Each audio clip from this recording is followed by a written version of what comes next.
जी। उसी क्रम को आगे बढ़ाते हुए हम ऑनलाइन कक्षा का शुभारंभ आज ही किए हैं और सभी लोग प्रायः जितने हमारे शास्त्रानुरागी हैं उन सभी ने सभी कक्षाओं में प्रतिभाग किया है। तो ये बड़े संतोष की बात है कि आप लोग अपने घर पर बैठकर ही इस विषय का आनंद ले पाएंगे।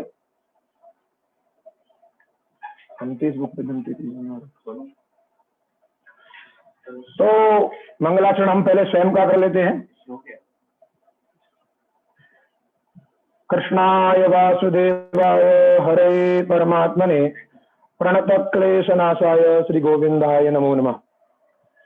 गंगा तरंग रमणीय जटाकलापम गौरी निरंतर विभूषित वाम भागम नारायण प्रियमनंग मदापहारम वाराणसी पुरपतिम भज विश्वनाथम। भगवान विश्वनाथ माता अन्नपूर्णा को प्रणाम करके परम पूज्य महाराज श्री जिनके आशीर्वचन से, जिनकी प्रेरणा से, जिनकी सद्भावना से, जिनके आशीर्वाद से यह आश्रम, ये संस्था हम सभी उपकृत हो रहे हैं। अतः उनको भी मैं कोटि कोटि नमन करना चाहता हूं। इसी क्रम में आश्रम के व्यवस्थापक स्वामी श्री ब्रजेशानंद सरस्वती जी महाराज जी, उनको भी हम प्रणाम करते हैं जिन्होंने इस प्रकल्प को सोचा कि जो प्रतिदिन शास्त्राध्ययन करने के इच्छुक हैं वो भी इस महामारी के समय अपने घर पर रह करके शास्त्रों का अध्ययन कर सकें।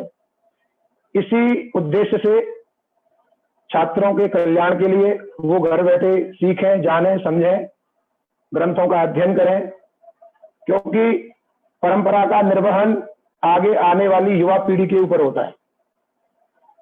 हम लोग गुरुजी लोगों से पढ़ भी रहे हैं, अभी भी हमारी जिम्मेदारी है हम लोग आगे वालों को पढ़ाएं, और जो सुन रहे हैं इनकी भी जिम्मेदारी यही होगी कि ये लोग भी अपने आगे वालों को जो है विद्या का दान करें, क्योंकि विद्या दान अत्यंत महत्वपूर्ण है। आप अन्नदान करिए, शास्त्रों में यहां तक कहा है अन्नेन क्षणिका तृप्ति यावत जीवन च विद्या। अन्नदान करने से आपको क्षण की संतुष्टि तो हो सकती है, कुछ काल के लिए आपका पेट भर सकता है, लेकिन यदि आपके पास में विद्या है तो आप उस विद्या के माध्यम से संपूर्ण जीवन कहीं भी रह करके, किसी भी देश में जाकर के, उसके माध्यम से आप अपनी रोजी रोटी कमा सकते हैं, अपना पेट पाल सकते हैं, 4 लोगों को पढ़ा सकते हैं। अतः विद्या दान का जो है अत्यंत महत्व है।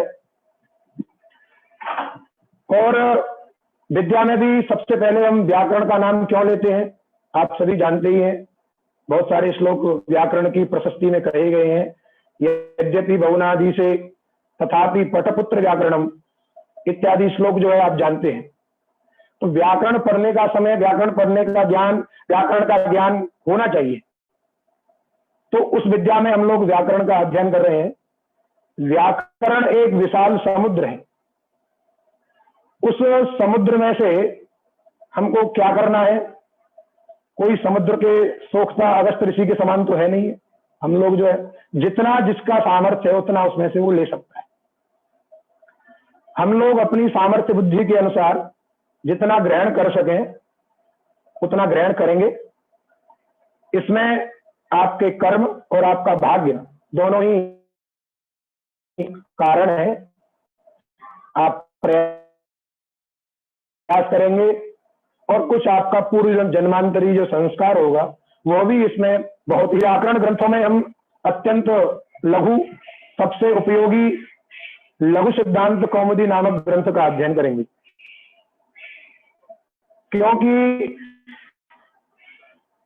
ये लघु सिद्धांत कौमुदी नामक ग्रंथ जो है ये प्रवेश कराने वाला ग्रंथ है। जैसे कि आप सुबह से सुन रहे थे, गुरुजी लोग बोल रहे थे काणादम पाणिनीयं च सर्वशास्त्रोपकारकम। तो ये जो पाणिनीयम का तात्पर्य, पाणिनि के सूत्रों को लेकर के जिन भी ग्रंथों का प्रणयन हुआ है वो सभी पाणिनीय है। उनकी बात, उनके सिद्धांत, उनके विचार जिस ग्रंथ में विचारित हैं वो सब पाणिनीय है। और जब उनसे कोई विरुद्ध बात की जाती है तो उसमें कहा जाता है कि ये अपाणनीय है। इसलिए कई जगह वार्तिक इत्यादि ने पाणिनि यहाँ ऐसा प्रयोग किया, पाणिनि से स्याह, तो हम लोग उनका ही अनुसरण करें। हम लोग व्याकरण में लघु सिद्धांत कौमुदी नामक ग्रंथ का अध्ययन करेंगे। व्याकरण की उपयोगिता के बारे में एक और मैं श्लोक आपको सुनाना चाहता हूं। प्रसिद्ध श्लोक है, नीति श्लोक है। नागो भाति मदेन कम जलरुहई पूर्णेन्दुना सर्वरी वाणी व्याकरणेन हंस मिथुनई नद्य सभा पंडितई शीलेन प्रमदा जर्देन तुरगो नित्योत्सवैः मंदिरम सत्पुत्रेण कुलम नृपेण वसुधा लोकत्रयम धार्मिकई। अंतिम में धार्मिकई शब्द का प्रयोग आया है और सभी को धार्मिक ही बनना है। अब किसमें किसकी विशेषता है, किससे किस चीज का कौन चीज भाती है। जैसे नागो भाति मदेन, नाग की जो सुंदरता है, नाग का जो देदीप्यमान होना है, वो उसके मद से परिलक्षित होता है। अर्थात नाग माने हाथी, सर्प नहीं समझना है। सर्प की जो शोभा है उसके मद से है, जब उसके मस्तक से मद बहता है, इसलिए उसको बोलते हैं मदमस्त हाथी की तरह चाल चल रहा है, मदमस्त हाथी की तरह ये कर रहा है। तो उसकी उपमा दी जाती है, क्योंकि उन सभी हाथियों में वो जो मदमस्त जो हाथी होता है वो अत्यंत शोभायमान है, वो अत्यंत सुशोभित होता है। इसलिए कहा नागो भाति मदेन कम जलरुहई, कम माने जलम और जलरुहई माने कमल। जो जल है, तालाब है, उसकी शोभा किससे है? तालाब में गंदगी हो तो आपका देखने का मन नहीं करेगा, लेकिन यदि उसी तालाब में कमल खिले हो, श्वेत कमल, नील कमल इत्यादि, तो आपको तालाब बड़ा सुंदर लगेगा, अरे ये तो बहुत अच्छा लग रहा है। इसीलिए उस तालाब की जो शोभा है वो कमलों से, कमल उसमें खिलते हैं। और पूर्णेन्दुना सर्वरी, सर्वरी माने रात्रि, रात्रि की जो शोभा है वो चंद्रमा से है। चंद्रमा जब रात्रि में प्रकाशित होता है तो चंद्रमा को देख करके लोग प्रसन्न होते हैं, वाह क्या आज दिव्य रात्रि है। जैसा कि आप लोग पंचाध्याय में सुनते हैं ना, भगवान एवता रात्रि। तो जो रात्रि का जो समय था, उस रात्रि की जो शोभा थी वो पूर्णेन्दुना, जब इंदु माने चंद्रमा पूर्ण होता है, 16 कलाओं से युक्त होता है, पूर्णिमा का जो चांद होता है, उस पूर्णिमा के चांद से जो है उस रात्रि की शोभा होती है।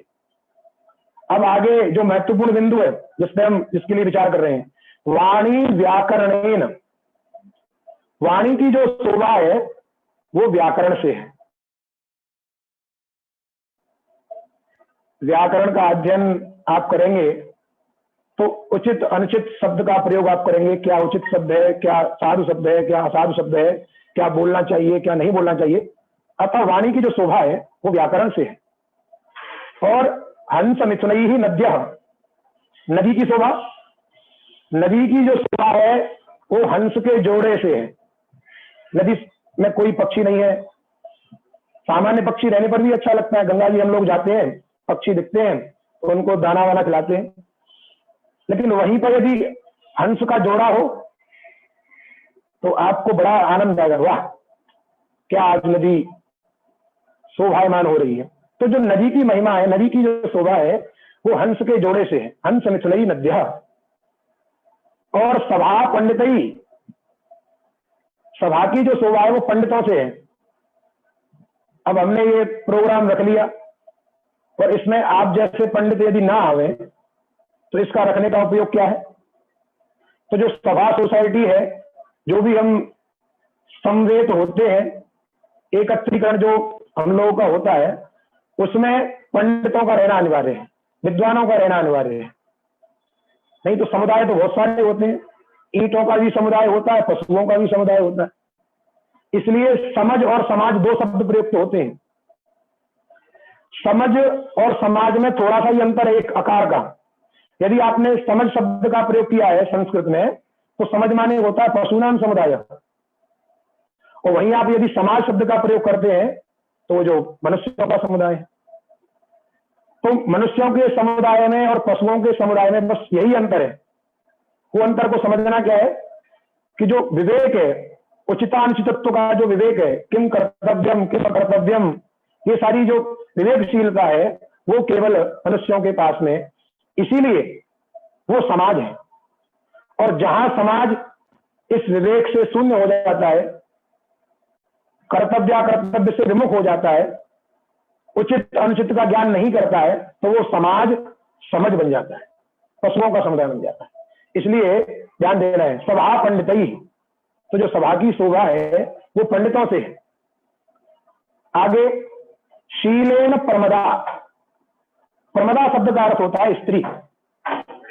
स्त्रियों का जो आभूषण है वो उनकी लज्जा है, शील है। स्त्री नाम भूषणम लज्जा, लज्जा स्त्री नाम भूषणम। तो स्त्री जब शर्माती है, उनकी जो लज्जा है, उनको क्या करना है, किस तरीके से बड़ों के सामने पेश आना है, ये सारी जो उनका जो शीलता है, स्वभाव है, वो लज्जा है, वो स्त्रियों की शोभा है। उससे स्त्रियां अत्यंत आदर को प्राप्त करती हैं। जैसा कि अभिज्ञान शाकुंतलम में आप सुने हैं, जब कण्व ऋषि शकुंतला को विदा करते हैं तो उसको गृहस्थ आश्रम का उपदेश देते हैं, कैसे करना है, कैसे रहना है। शुश्रूषस्व गुरुन् प्रिय सखीं, शुश्रूषस्व गुरुन् प्रिय सखीं प्रतिदिन सपत्नी जने इत्यादि श्लोक के माध्यम से। तो वो जो उनका जो स्वभाव है, जो उनकी लज्जा है, जो उनकी शीलता है, जो नम्रता है, वो जो है स्त्रियों का आभूषण है, उसी से वो शोभायमान होती है। वामा कुलस्यादय। आगे जदेन तुरग, तुरग माने होता है घोड़ा। घोड़ा की जो शोभा है वो उसके वेग से है, कितनी तेजी से घोड़ा दौड़ सकता है, इसलिए उसकी शोभा उसी से है। इसलिए हम शब्द प्रयोग करते हैं हॉर्स पावर। आप देखेंगे कोई भी मशीन हो, उसमें जो भी सामान लगता है, बिजली वाला लगता है, उसमें हॉर्स पावर लिखा रहता है। यद्यपि देखा जाए तो घोड़े से ज्यादा ताकत तो हाथी में होती है, लेकिन ताकत का महत्व नहीं है, वेग का महत्व है, स्टैमिना का महत्व है। कौन कितनी तेज कितनी देर तक काम कर सकता है, तो वो घोड़े में होता है। घोड़ा कभी बैठता नहीं है, लेटता नहीं है, ऐसे सो गया आराम से हम लोगों की तरह, लेटेगा ऐसे ऐसे करता है वो, थोड़ा सा बैठेगा नहीं, खड़े खड़े सोता है वो। जिस दिन घोड़ा बैठ गया उस दिन वो घोड़ा खराब हो गया। इसलिए घोड़े की जो शोभा है वो उसके वेग से, वो कितनी तेज दौड़ता है। और नित्योत्सव ही मंदिरम, मंदिर की शोभा किससे है, तो नित्योत्सव से। यदि मंदिर में नित्य आरती, नित्य संध्या, नित्य गायन आदि, कुछ सत्संग ये ना हो तो मंदिर मंदिर नहीं है। ऐसे तो बहुत सारी बिल्डिंगें बनी है, बिल्डिंग में लोग रहते हैं, कोई आवाज नहीं आती है, सुनसान पड़ा रहता है, तो वो मंदिर की शोभा नहीं। मंदिर की शोभा यही है कि उसमें प्रतिदिन सत्संग हो, संकीर्तन हो, उसमें संध्या आरती हो। इसलिए नित्योत्सव ही, उत्सव नित्य होना चाहिए उसमें, नित्योत्सव ही मंदिरम। और सत्पुत्रेण कुलम, कुल की जो शोभा है वो सत्पुत्र से है। कुल का जो नाम होता है, कुल खानदान का नाम रोशन करने वाला चिराग है, ये ऐसा बोलते हैं। यदि वो सत्पुत्र है तभी। और सत्पुत्र कौन होगा, जो विद्या अध्ययन इत्यादि करेगा, कर्तव्य कर्तव्य का विवेक रखेगा, वही सत्पुत्र हो सकता है। इसलिए सत्पुत्रेण कुलम। और नृपेण वसुधा, पृथ्वी की जो शोभा है वो राजा से है। यदि पृथ्वी पर कोई राजा ना हो या सरकार ना हो तो सभी लोग स्वच्छंद हो जाएंगे, वो जो चाहेंगे वो करेंगे, कोई किसी को मारेगा, कोई किसी को पीटेगा, उससे व्यवस्था बिगड़ जाएगी। इसीलिए जो पृथ्वी की शोभा है वह राजा से है। इसलिए हम लोग सरकार चुनते हैं, इसलिए हम किसी को बैठाते हैं कि ये हमारे ऊपर शासन करेगा। वही स्वतंत्रता है जिसको कि आप कल लोग अनुभव किए थे स्वतंत्रता दिवस के रूप में। अपने आत्मीय जनों का जो तंत्र है, जो शासन है, वही स्वतंत्रता है। इसलिए नृपेण वसुधा, वसुधा की जो शोभा है वो राजा से है। और अंतिम में सबसे महत्वपूर्ण बात जो सबका निचोड़ है, लोकत्रयम धार्मिक ही, तीनों लोगों की।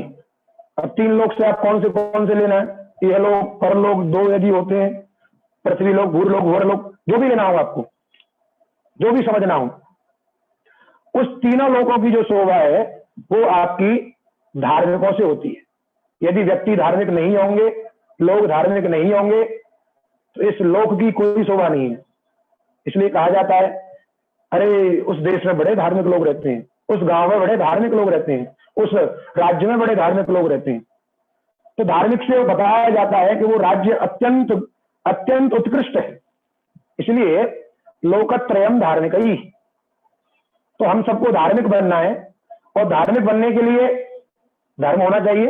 धर्मम चरति की धार्मिक पानी जी ने बताया है, धर्मम चरति, धर्म का हम आचरण करें, धर्म का हम पालन करें। धर्म क्या चीज है? धर्म के विषय में बहुत सारी व्याख्या है, लेकिन एक शब्द हमको जो है यहाँ पे बताना बहुत आवश्यक लग रहा है, इसलिए हम बता रहे हैं। भगवान मनु ने स्मृति में कहा है, मनुस्मृति में धर्म के 10 लक्षण बताए, उसमें सबसे पहला रखा है धृति। धृति क्षमा दमो स्तेयम शौचमिंद्रिय निग्रह धीर विद्या सत्यम क्रोधो दशकम धर्म लक्षणम। उसमें सबसे पहला शब्द धृति रखा है। मैं इसलिए इसको बता रहा हूं कि अभी पाठ शुरू होने वाला है, अगस्त 16 से आपका पाठ शुरू हुआ है, तो कुछ लोगों के मन में ये जिज्ञासा होगी कि ये पाठ समाप्त कब होगा। कुछ लोग पेज पलट के भी देख रहे होंगे, अरे ये तो बहुत बड़ा है, कितने दिन तक पढ़ते रहेंगे, कब तक सुनेंगे, कब समाप्त होगा ये अंतिम वाला मंगलाचरण, कब सुनने को मिलेगा। ऐसे सारे बहुत प्रश्न आपके मन में हो सकते हैं, इसलिए ये बात कहना बहुत आवश्यक है। आप ये ना समझें कि ये पाठ कब समाप्त होगा। पाठ की गति है, पाठ अपने हिसाब से चलेगा, हमको पढ़ना है, इसीलिए मैं उस चीज पे जोर दे रहा हूं। धृति माने धैर्य, और यदि आपके अंदर धैर्य है तो दुनिया का कोई भी काम आपके लिए असाध्य नहीं है। अब उस धर्म के लक्षण में आप लोग स्वयं विचार करिएगा, कदाचित मुझे मौका मिलेगा तो मैं बताऊंगा कि धर्म के लक्षण में एक दूसरे से जुड़े हुए हैं। धृति कह देने से बाकी सारी चीजें सिद्ध हो जाती हैं। यदि आपके अंदर धैर्य आ गया तो बाकी गुण आपके अंदर क्रमशः आते रहेंगे। एक गुण के आ जाने के बाद अन्य गुण जो है स्वतः आने लगेंगे। जैसे धृति के बाद क्षमा, आपके अंदर धैर्य है, किसी ने आपसे कुछ कह दिया, आपने धैर्य पूर्वक सुन लिया, आपने प्रत्युत्तर नहीं दिया, आपके अंदर धैर्य है तो आप उसको क्षमा भी कर सकते हैं। यदि धैर्य ही नहीं है, आप खुद ही जो डंडा लेके उसको मारने लगेंगे। तो आपका जो दूसरा लक्षण है क्षमा, वो आपके अंदर आया ही नहीं। इसलिए सबसे ज्यादा महत्व जो मुझे लगता है वो धर्म के लक्षण में धैर्य का है, धृति। और प्रत्येक कार्य में, दुनिया का कोई भी कार्य हो, उस कार्य में धैर्य की अत्यंत आवश्यकता है। कोई भी कार्य आप ले लीजिए, अब मैं किसी कार्य विशेष का नाम नहीं ले रहा हूं, लेकिन उसमें यदि धैर्य नहीं है तो आप उस कार्य को या तो बिगाड़ देंगे, वो कार्य आपका सिद्ध नहीं होगा, या वो अन्य रूप में सिद्ध हो जाएगा। जैसे आज महामारी एक जानते हैं, कोरोना फैली हुई है, उसमें वैज्ञानिक लोग रिसर्च कर रहे हैं। अब उसमें हम लोगों को धैर्य रखने की आवश्यकता है। हम लोग रोजाना परेशान हो, रोजाना हम जिंदाबाद मुर्दाबाद के नारे करें कि नहीं हमको जल्दी वैक्सीन चाहिए, तो कदाचित किसी ने कुछ गलती बना दी, उसका टेस्टिंग जो होना चाहिए वो नहीं हुआ, तो और दूसरी बीमारी बन सकती है। इसलिए हमको धैर्य पूर्वक समय का इंतजार करना चाहिए, समय का, कि वो अपने पूरे टेस्ट परीक्षण कर लें, उसके बाद वो हमको मिले, तो जिससे ये बीमारी समाप्त हो सके। तो कोई भी कार्य हो, प्रत्येक कार्य में धैर्य जो अत्यंत महत्वपूर्ण है, और धैर्य नहीं है तो वो कार्य कभी भी सिद्ध नहीं होगा। इसीलिए आप लोगों को भी अध्ययन करते समय धैर्य का परिचय देना है कि ये पाठ अवश्य ही पूर्णता को प्राप्त होगा, ये हमारा विश्वास है, ये गुरुजनों का आशीर्वाद है। इसीलिए आप लोग धैर्य बनाए रखें। अब हम लोग विषय की ओर प्रवृत्त होते हैं। लघु सिद्धांत कौमुदी नामक ग्रंथ है, लघु सिद्धांत कौमुदी, व्याकरण परंपरा का इसको कहें सबसे छोटा ग्रंथ कह सकते हैं। यद्यपि इसके बाद भी ऋजु सिद्धांत कौमुदी इत्यादि कुछ बनाई है, लेकिन लघु सिद्धांत कौमुदी जितनी उपयोगी है, जितनी बातें इसमें रखी गई हैं, वो सारी बातें होनी चाहिए। और इसमें भी कुछ बढ़ा सकते थे, कुछ कारक को बड़ा कर सकते थे, लेकिन फिर भी एक सामान्य व्यक्ति के लिए, एक सामान्य जन के लिए शास्त्रांतर में प्रवेश पाने के लिए जितनी आवश्यकता है वो इसमें है। इसका प्रणयन श्री वरदराजाचार्य जी ने किया है। बहुत ही अच्छे विद्वान थे। उन्होंने श्री भट्टोजी दीक्षित से अध्ययन किया, और अध्ययन के अनंतर जब 4 खंड में सिद्धांत कौमुदी थी, वो सिद्धांत कौमुदी इतनी बड़ी थी जिसमें कि पूरे अष्टाध्यायी के 4000 लगभग सूत्रों को लेकर के व्याख्या थी, तो उनको लगा कि शायद ये क्लिष्ट हो सकता है, इसीलिए उन्होंने एक छोटे ग्रंथ की रचना की जिसका नाम लघु सिद्धांत कौमुदी रखा। अब ध्यान देना है, जो ग्रंथ का नाम रखा है लघु सिद्धांत कौमुदी, इसमें सिद्धांत शब्द भी है, लघु शब्द भी है और कौमुदी शब्द भी है। सिद्धांत क्या होते हैं पहले हम समझें। सिद्धांत का मतलब है निर्णय, सिद्ध संपन्न अंतः निर्णय, संपन्न निर्णय, अर्थात जो कह दिया तो कह दिया, इसके आगे अब जैसे सिद्धांत क्या है, इको यणची सूत्र से यह होता है, ये सिद्धांत है। अच परे रहते इक के स्थान पर यण होता है, ये सिद्धांत है। अब इको यणची से कोई गुण नहीं कर सकता है, कोई वृद्धि नहीं कर सकता है, कोई अन्य कार्य नहीं कर सकता है। सिद्धांत बदलते नहीं है, इसलिए वो सिद्धांत है। अंत, अंत उसके आगे नहीं है, जो कह दिया फिर कह दिया। अब इको यणची से यण ही होगा, वो अयादेश नहीं करेगा, वो गुण नहीं करेगा, वो वृद्धि नहीं करेगा, वो यण ही करेगा, इसलिए ये सारे सिद्धांत हैं। अब ध्यान दीजिएगा, ये लघु शब्द जो है ये विशेषण है। किसमें विशेषण है? सिद्धांत में विशेषण है कि कौमुदी में विशेषण है? छोटे सिद्धांत है या कौमुदी छोटी है? तो हमने आपको पहले स्पष्ट कर दिया, ना छोटे होते हैं ना वो बड़े होते हैं। सिद्धांत तो जिस रूप में है वैसे ही होते हैं। जैसे हम लोग कहते हैं कि ब्रह्म ही जगत का सार है, तो ब्रह्म कैसा है उसकी बात अलग है, वो कैसा है, लेकिन वो ब्रह्म रूप है, वो वही अंतिम है, उसको छोटा बड़ा नहीं कर सकते हैं। वो 1 किलो का है, 2 किलो का है, ऐसा नहीं, वो जिस रूप में है वैसा ही है। वैसे ही व्याकरण के जो भी सिद्धांत है वो निश्चित हैं। पाणिनि जी जो कह रहे हैं वही भाष्यकार जी कह रहे हैं, और वही सभी को कहना पड़ेगा उस परंपरा में जो भी है। कोई और चीज यण करेगा तो यण ही करेगा। उसमें व्याख्याएं अलग अलग होती हैं, उसमें सोचने के तरीके अलग अलग होते हैं। हम ये कर सकते थे, ये व्याख्यान कर सकते हैं, लेकिन कोई ये कहे कि हम इको यणची से वृद्धि कर सकते हैं, तो ये संभव नहीं, इसलिए सिद्धांत बदलते नहीं। तो ये लघुता जो है सिद्धांतों की नहीं है, ये लघुता जो है कौमुदी की है।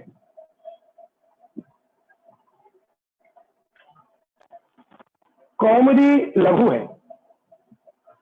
कौमुदी से तात्पर्य यहां पे एक हम कैसे समझे, जैसे यद्यपि उसके विषय में बहुत सारी चर्चाएं हैं। कौमुदी का मतलब है चंद्रिका, चंद्रमा की जो चांदनी होती है उसका क्या प्रयोजन है लोक में, वो क्या करती है? तो आप कहेंगे चंद्रमा की जो चांदनी है वो प्रकाश करती है, पदार्थों का प्रकाशन करती है, किसी को दुख देती है, किसी को सुख देती है। वही चंद्रमा की जो चांदनी है। कैसे? प्रकाश तो आप लोग जानते ही हैं, प्रकाश होता है रात्रि में जब घोर अंधकार होता है, और चंद्रमा जब रहता है तो प्रकाश आपको प्रत्यक्ष होता ही है, उसके लिए कहने की आवश्यकता नहीं है। घटपट इत्यादि पदार्थ जो होते हैं सब दिखाई देते हैं आपको, तो पदार्थों का प्रकाशन भी उस चंद्रिका से होता है। और सुख करना और दुख करना, ये 2 बातें हमने कही थी। वो जो चंद्रिका है किसी को सुख देती है, किसी को दुख देती है। सुख किसको देती है? जो दिन भर धूप में काम किए, या दिन में बहुत घाम थी, धूप थी, तापस सूर्य का प्रचंड तेज था, उससे जब व्यक्ति पीड़ित होता है तो रात्रि को जब चंद्रमा की शीतलता का अनुभव करता है तो उसको बहुत सुख मिलता है। तो वो जो चंद्रमा की चांदनी है वो उसको अत्यंत शीतलता प्रदान करती है, तो वो सुख है उसके लिए। इसीलिए वो चंद्रमा की जो चांदनी है वो शीतलता प्रदान करने से सुख देती है मनुष्यों को, और दुख भी देती है। दुख किनको देती है? तो जो प्रेमी युगल होते हैं, प्रेम संबंध में रात्रि का बड़ा अत्यंत महत्व है उसमें। जब प्रेमी प्रेमिका के पास नहीं होती है, या प्रेमी जो प्रेमिका के पास नहीं होता है, तो उनको रात्रि में बड़ा दुख का अनुभव होता है। उनको जो चंद्रमा है वो जो है सूर्य के समान दिखाई देता है, उनको शीतलता अनुभव नहीं होती है, क्योंकि रात्रि में जो वातावरण होता है बहुत शांत होता है। इसलिए सब लोग अपने एकदम गंभीर होकर के अपनी चर्चाएं करते हैं। वो अन्य अन्य कथाएं, जैसा कि राम जी ने भी जब सीता जी का अपहरण हो गया था तो उसमें प्रसंग आता है वाल्मीकि रामायण में कि उनको जो रात्रि का जो चंद्रमा है वो मार्तंड के समान दिखाई दे रहा है। वो लक्ष्मण से कह रहे हैं, ये लक्ष्मण, ये रात्रि को सूर्य कहां से निकल रहा है? तो लक्ष्मण जी समझ गए कि ये भगवान श्री राम नहीं, उनकी जो उत्कट प्रेम है, उनका जो अत्यंत प्रेम है, वो प्रेम बोल रहा है। क्योंकि बिरही जन को वो दुख देता है, चंद्रमा की जो चांदनी है वो बिरही जन को दुख देती है। उसी चीज को सादृश्यात हमको इस कौमुदी नामक ग्रंथ में समझना है। ये जो ग्रंथ विशेष है कौमुदी, ये भी उस चंद्रमा की चांदनी के समान है, उसके सदृश ही है। जैसे ये ग्रंथ जो है, ये लघु सिद्धांत कौमुदी जो है, ये सिद्धांत वाले पदार्थ, व्याकरण के जो भी पदार्थ हैं, सिद्धांत हैं, उनका प्रकाशन करता है। आपके अंदर व्याकरण न आने वाला, व्याकरण को अवरुद्ध करने वाला जो भी अज्ञान है, उस अज्ञान को दूर करता है, अर्थात प्रकाश करता है। और उस प्रकाश हो जाने पर आपके अंदर जो पड़े हुए व्याकरण के सिद्धांत है वो दिखने लगते हैं, प्रकाशित होने लगते हैं। तो दो सादृश्य हो गए इसके अंदर। और सुख भी देता है, दुख भी देता है ये ग्रंथ जो है। सुख कैसे देता है? आप कभी महाभाष्य खोल के बैठ जाइए, या लघु शब्देन्दु शेखर खोल के बैठ जाइए, मनोरमा खोल के बैठ जाइए, तो जो उच्च ग्रंथ है व्याकरण के, भूषणादि ग्रंथ है, वाक्यपदीय में, उन ग्रंथों को यदि आप खोल के देखेंगे तो आपको जो प्रारंभ करना चाहते हैं उनके लिए चर्चा है, उनमें बड़ा क्लेश होता है। ग्रंथों को देख करके अत्यंत दुख का अनुभव होता है। लेकिन ये जो कौमुदी है बड़ी सरल है, सहज है, तो इससे जो आपको सुख की अनुभूति होगी। और जो हमारी इस मीटिंग में जुड़ नहीं पाए, जो इस प्रकल्प में जुड़ नहीं पाएंगे, जो कदाचित कभी भी कौमुदी का अध्ययन नहीं कर पाएंगे, उन लोगों को इस बात का दुख होगा कि हमने कौमुदी क्यों नहीं पढ़ी, या हमने उस ग्रंथ का अध्ययन क्यों नहीं किया। जरूरी नहीं हमसे करें, मैंने कहीं भी उस ग्रंथ का अध्ययन क्यों नहीं किया। तो जो इसके अध्ययन करने वाले नहीं हैं, ग्रंथ का अध्ययन जिन लोगों ने नहीं किया है, उनको दुख भी होगा। इसलिए विरही जन जो इस ग्रंथ से विमुख हैं उनको दुख होगा। और जो महाभाष्य आदि ध्रुव ग्रंथों से थोड़े थक चुके हैं, जिनको समझ में नहीं आ रहा है, वो जब इसको पढ़ेंगे कहेंगे बड़ा सरल है, इसी को पढ़ लेते हैं। इसीलिए यद्यपि एक कहावत जो है सिद्धांत कौमुदी के विषय में उस काल में कही गई थी, 17वीं शताब्दी 18वीं शताब्दी में, जब भट्टोजी दीक्षित ने सिद्धांत कौमुदी का प्रणयन किया था, कौमुदी यदि आयाति वृथा भाष्ये परिश्रम, और कौमुदी यदि नायाति वृथा भाष्ये परिश्रम। वो यद्यपि कौमुदी शब्द सिद्धांत कौमुदी के लिए था, लेकिन आज इस काल में ये जो श्लोक है ये लघु सिद्धांत कौमुदी के लिए ही चरितार्थ है। जैसे जैसे समय व्यतीत हो रहा है, कालखंड के अनुसार मनुष्यों की बुद्धि संकुचित हो रही है। पहले बहुत सारे लोग थे जिनको चारों के चारों वेद कंठ रहते थे, शास्त्र कंठ रहते थे। अब वैसी प्रतिभाएं कम है, उतना कंठ नहीं है, प्रतिभा का हनन हो रहा है, अन्य आधुनिकताएं आ रही हैं। तो जैसे जैसे बुद्धि का ह्रास, प्रतिभा का शैथिल्य हो रहा है, वैसे वैसे चीजें भी संकुचित हो रही हैं। तो जो बात उस समय कौमुदी के लिए कही जाती थी, आज वो बात जो है लघु सिद्धांत कौमुदी के लिए चरितार्थ होती है। इसलिए हम ये कह सकते हैं कि लघु सिद्धांत कौमुदी, कौमुदी माने लघु सिद्धांत कौमुदी यदि आयाति वृथा भाष्ये परिश्रम। अब यहाँ पे आयाति शब्द में जोर देना है। ऐसा नहीं कि आपने केवल लघु सिद्धांत कौमुदी का स्मरण कर लिया, सुन लिया, श्रवण कर लिया और आप कहे कि अब तो अवश्य पढ़ने की आवश्यकता नहीं है। आने का मतलब है सम्यक रूप से आना। पढ़ना और गुनना दो शब्द का प्रयोग होता है। तो पढ़ते तो सभी हैं, गुनते कम हैं, जिसको कि वेदांत आदि की परिभाषा में मनन और निधिध्यासन के रूप में कहा जाता है।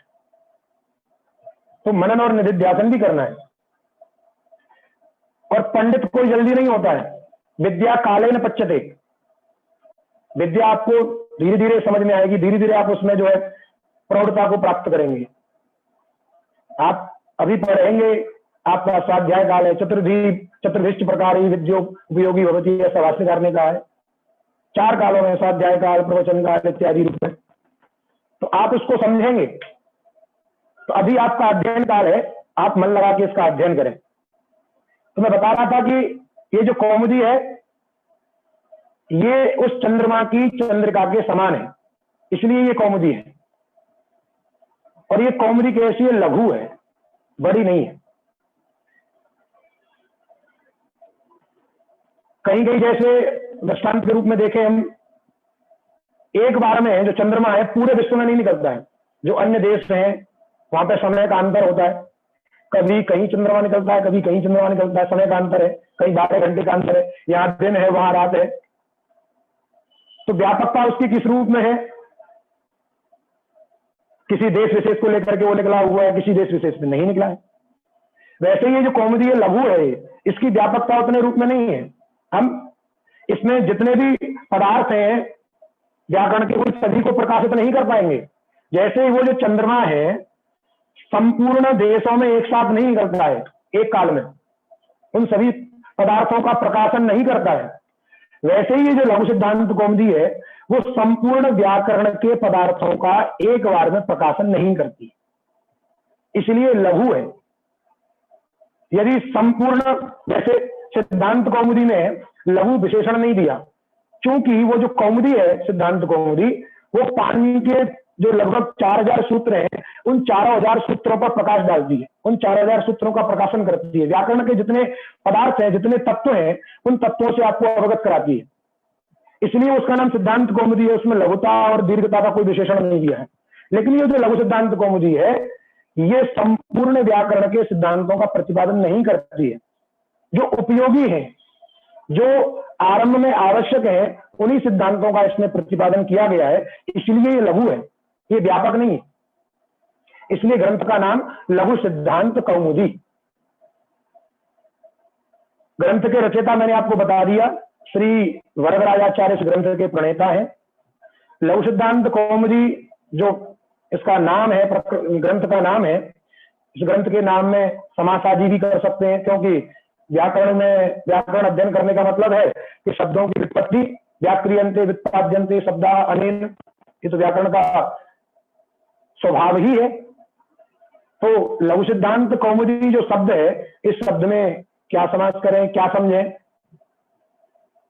तो सिद्धांता नाम कौमुदी, सिद्धांत कौमुदी, सिद्धांतों की जो कौमुदी, षष्ठी समास यहां पे करेंगे आप, सिद्धांता नाम कौमुदी। कौमुदी शब्द के बारे में हमने बता दिया है, चंद्रमा की चंद्रिका के समान सादृश्य है यहाँ पे। उस कौमुदी शब्द की भी व्युत्पत्ति है, कौ पृथिव्याम मोदयति हर्षयति इत्यादि रूप में, आपको यह तथ्य मिल जाएगा। लेकिन हम केवल शब्द के ऊपर जा रहे हैं, उसकी व्युत्पत्ति शब्द के अंदर प्रविष्ट नहीं हो रहे। कुमुद माने चंद्रमा, और कुमुद की जो चांदनी है उसको कौमुदी कहते हैं, वैसे ये भी कौमुदी है। तो सिद्धांता नाम कौमुदी, सिद्धांत कौमुदी। फिर सिद्धांत कौमुदी में जो अंत में कौमुदी, क्योंकि तत्पुरुष समास में उत्तर पदार्थ का प्राधान्य होता है, प्राय सब जानते हैं, लगभग जो लोग मुझे दिख रहे हैं वो लोग इतना तो जानते हैं। इसीलिए लघु जो शब्द है वो कौमुदी में विशेषण है, वो सिद्धांत में विशेषण नहीं है। इस बात को आप ध्यान रखेंगे। कभी कभी लोग पूछ लेते हैं जो लघु है वो किसमें विशेषण है, सिद्धांत में विशेषण है या कौमुदी में विशेषण है? तो आपको सद्य उत्तर देना है कि लघु जो विशेषण है वो कौमुदी में है, क्योंकि आपने पहले समास किया है सिद्धांता नाम कौमुदी इति सिद्धांत कौमुदी। और फिर लघ्वी चासौ सिद्धांत कौमुदी, कर्मधारय समास करिए, लघु और लघ्वी दोनों रूप बनते हैं, वो तो गुणवचना मृदु मृद्वी की तरह।